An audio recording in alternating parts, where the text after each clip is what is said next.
Ауыл шаруашылығына бейім Шардара ауданының егістік алқаптарын тиімді суландыру мақсатында соңғы жылдары аймақта ауқымды жобалар жүзеге асырылып келеді. Айталық 2019 жылдан бастап Шардара су қоймасы бөгетінің сейсма тұрақтылығын нығайту бойынша басталған үлкен жобаның құрылысы бүгінде аяқталуға жақын. Айта кетсек, 1967 жылы пайдалануға берілген аталмыш су қоймасы 5 миллиард 200 миллион текше метр су сақтауға қауқарлы болса, бүгінгі күнге қоймада 4 миллиард 756 миллион текше метр су бар. Ал бұл өткен жылға сәйкес кезеңмен салыстырғанда 960 миллион текше метрге жоғары болып отыр. Бұл туралы Қазсушар республикалық мемлекеттік кәсіпорны Шардара өндірістік бөлімшесі басшысының орынбасары Ермек Смайылұлы мәлім етті. Бұдан өзге Алатау Батыр, Қызылқұм ауылдық округтеріне қарасты республикалық меншіктегі ішкі шаруашылық каналдарды қайта құру жұмыстары да аяқталуға жақын. Яғни жалпы ұзындығы 311 шақырымды құрайтын канал арналарын реконструкциялау нәтижесінде ағын су шығынын азайтуға мол мүмкіндік бар.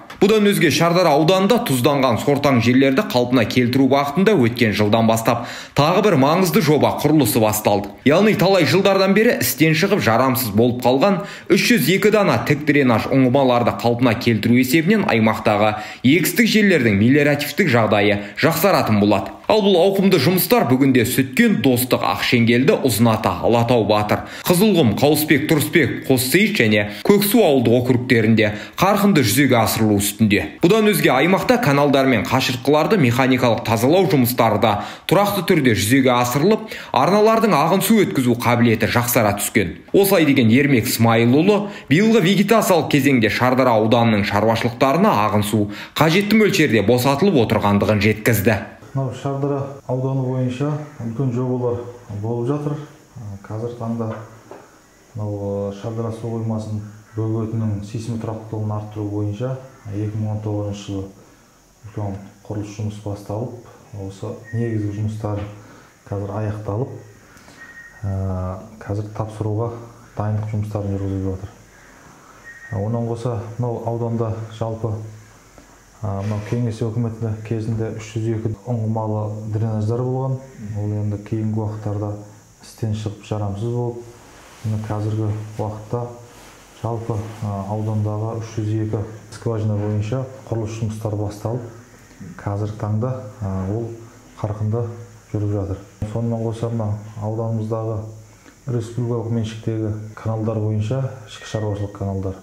Ол Алатау Батыр, Қызылқұм ауыл округіне қарасты ішкі каналдарға жалпы 111 километрді құрайтын жүйелердің бәрі реконструкциялау жұмыстары жүргізіліп, оның да негізгі жұмыстары аяқталып, қазір қашыртқы коллекторлардың жұмыстарын жүргізіп, ол да біршама қазір аяқталып жатыр. Жалпы ауданда Шардара су қоймасында қазіргі таңда сыйымдылығы 5 миллиард 200 миллионды құрайды. Жалпы 1967 жылы пайдалануға берілген. Бүгінгі күнге жалпы 4 миллиард 756 миллион суымыз бар қазір. Сонымен қоса Қызылқұм магистралды канал арқылы егіндікке шаруаларға шарт түзіліп, биылғы жылдың қазір вегетациялық кезең басталып, суымызды беріп жатырмыз, ағын суымызды. Көктемгі наурыз айынан басталады ылғалдандыру, сор шаю жұмыстары. Сол кезеңнен бері қазір үздіксіз су беріп отырмыз. Қазіргі таңда 50 куб секундына басынан су босатылып жатыр Қызылқұм каналында. Ауданда шаруалар тарапынан 42 мың гектарға бүгінгі күнге келісімшартқа отырды. Оның әртүрлі дақылдар бойынша бөлінісінде. Сонымен қатар былтырғы жылмен салыстырғанда су 960 миллион су қоры артық. Енді вегетациялық кезеңге су жеткілікті деп, және де суды үнемдеу, арғы қатысымыздың бәрін тазалау жұмыстары қосымша атқарылып жатыр.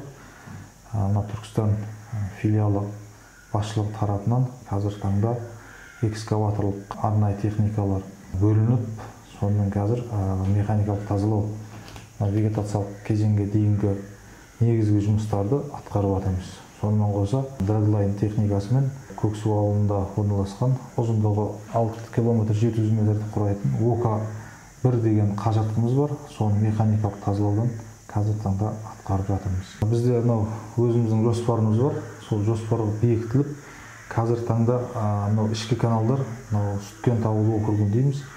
Сол жерде, сол ауыл округінде ішкі каналдарға 13 километр 750 метрді тазалап бүгінгі күнге су беру науқанына дайын болып тұрмыз. Ал енді Алатау Батыр ауылының қалған каналдары, ішкі каналдары, негізгі тазалайтын жерлердің бәрін қазіргі таңда жүргізіп, қазір жақын күндерде бітеміз, Құдай қаласа. Егіншілікке Шардара ауданы, Отырар ауданы, сонымен соң Арыс қаласына қарасты Қызылқұм магистральды канал арқылы егіншілікке толық қазсушар мекемесі арқылы Қызылқұм магистралы арқылы су жеткізіліп беріледі. Ал енді мынау енді ішкі каналдарда республика меншікте бар, одан кейін жеке меншік каналдар бар. Жалпы мынау вегетациялық кезеңде өзіндік егілген дақылдардың судың талап сұраныстарына сәйкес біз толық қамтамасыз етіп жатырмыз қазір сумен. Биыл былтырғыдан жақсы. Мына су қоймамыздың өзінде жаңа айтып өттім, 960 миллион былтырғы жылмен салыстырғанда суымыз артық. Енді өзіміздің жалпы Қызылқұм магистралды каналына өз жылдық лимитімізді бекітіп алдық. Сол лимиттің төңірегінде кезең-кезеңімен ай-айының бөлінісінде сонымен қатар декадалық су есептілігін жасап, суды жалпы жеткізіп беруді қамтамасыз етеміз.